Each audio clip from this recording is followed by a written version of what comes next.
Students, आज हम कक्षा 10वीं विषय इतिहास अध्याय 2 विश्व युद्धों के बीच रूसी क्रांति और महामंदी को हम आज आगे से पढ़ेंगे। आज हम पढ़ेंगे रूसी क्रांति, है ना, रूस में जो क्रांति हुई इसके विषय में। तो आज हम देखेंगे युद्ध के पूर्व में रूस की स्थिति के बारे में हम पढ़ेंगे। तो सन 1914 तक के जो रूस है वो एक विशाल साम्राज्य बन चुका था, जो यूरोप और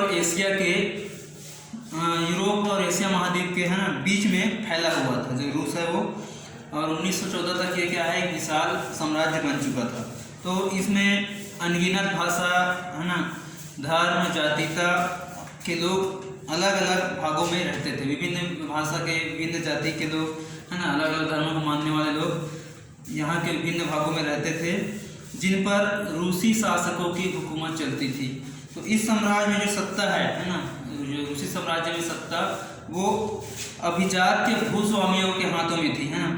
यहाँ की सत्ता किसके हाथों में थी? अभिजात्य भूस्वामियों के हाथों में थी, जिसका नेतृत्व वहाँ का निरंकुश शासक, ठीक है, वहाँ के शासक कौन थे?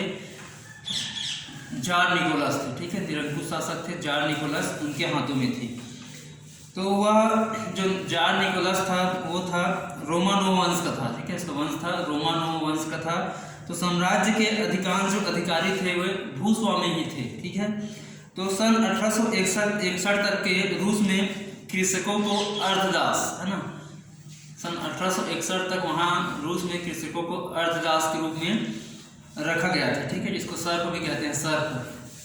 किसान जमीन से बंधे थे, है ना, जो किसान थे वो जमीन से बंधे हुए थे, और वे भूस्वामियों के, जो भूस्वामी होते थे, उनकी आज्ञा के बिना वो क्या करते थे, जो कृषि कार्य है उसको छोड़ के दूसरे कार्य में नहीं जा सकते थे, या वो गांव को भी छोड़ के बिना अनुमति के नहीं जा सकते थे।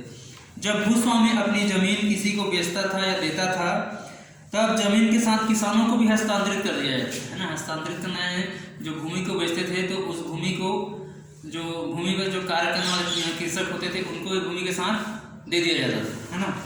तो सन 1861 में जार की एक घोषणा के द्वारा किसानों को इस प्रथा से मुक्ति तो मिल गई, है ना, मगर अब भी जमीन जो थे वो भूस्वामियों के पास ही थे। किसानों को यह जमीन ऊंचे किराए पर मिलती थी, है ना, कृषि करने के लिए। तो जार की पहल पर भूस्वामियों ने क्या किया, कुछ जमीन, है ना, जो आमतौर पर निम्न किस्म की थी, घटिया किस्म की थी, किसानों को दी, मगर उसके लिए किसानों को बहुत बड़ी रकम चुकानी पड़ी। शासन की ओर से यह रकम भूस्वामियों को चुकाई गई और किसानों को इसे किस्तों में पटाना था, ठीक है। जो घटिया जमीन मिली उसको भी बड़ी रकम में उसको किसानों को मिला, और किसानों का जो भुगतान था वो शासन ने किया, उसके बदले में उसको शासन को क्या है, किस्तों में उसको पूरा करना था। जब तक वे इसे पटा नहीं देते, है ना, उन्हें गांव छोड़कर जाने की अनुमति नहीं थी। तो सन 1917 तक कई पीढ़ियां बीतने पर भी किसान ये ऋण क्या है, चुकाते रहे। कुल मिलाकर सन 1861 के सुधारों से भूस्वामी भी लाभान्वित हुए और किसान जो है आज़ाद तो हो गए, लेकिन क्या है, वो आर्थिक रूप से और बुरे हालात में फंस गए थे। लेकिन रूस में किसी प्रकार की लोकतंत्र या व्यक्ति की आज़ादी न होने के कारण किसानों के पास अपनी बात कहने मनवाने के लिए कोई साधन उपलब्ध नहीं थे, है ना। तो आजीविका की खोज में कई किसान शहरों में बन रहे कारखानों में मजदूरी करने गए, और कई किसान जार की सेना में भर्ती हो गए। इस तरह रूस में किसानों, मजदूरों और सैनिकों के बीच एक गहरा संबंध बना, है ना। आगे हम देखेंगे रूस में उद्योग और मजदूरों के बारे में पढ़ेंगे, है ना।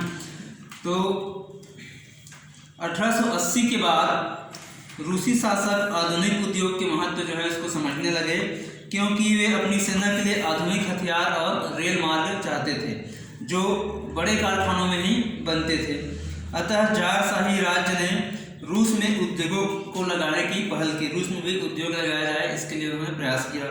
तो ब्रिटेन या फ्रांस में जहाँ मध्यम वर्ग के धनी व्यापारी आदि छोटे छोटे उद्योग लगाते थे, रूस में राज्य ने विदेशी निवेशकों को बड़े कारखाने लगाने के लिए आमंत्रित किया, है ना। वहाँ विदेश के निवेशक जो होते थे उनको अपने राज्य में कारखानों के लिए उन्होंने लगाने के लिए आमंत्रित किया, और वहाँ एक राजतंत्र, मध्यम वर्ग या शक्तिशाली पूंजीपति वर्ग का विकास नहीं हो सका, है ना। लेकिन बढ़ते औद्योगिकरण के साथ साथ क्या हुआ, शहरीकरण विकास हुआ।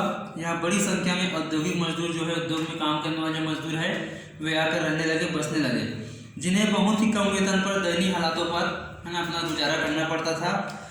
रूस में जो कारखाने बने ये बहुत बड़े थे, जिनमें हजारों मजदूर जो थे एक साथ काम करते थे।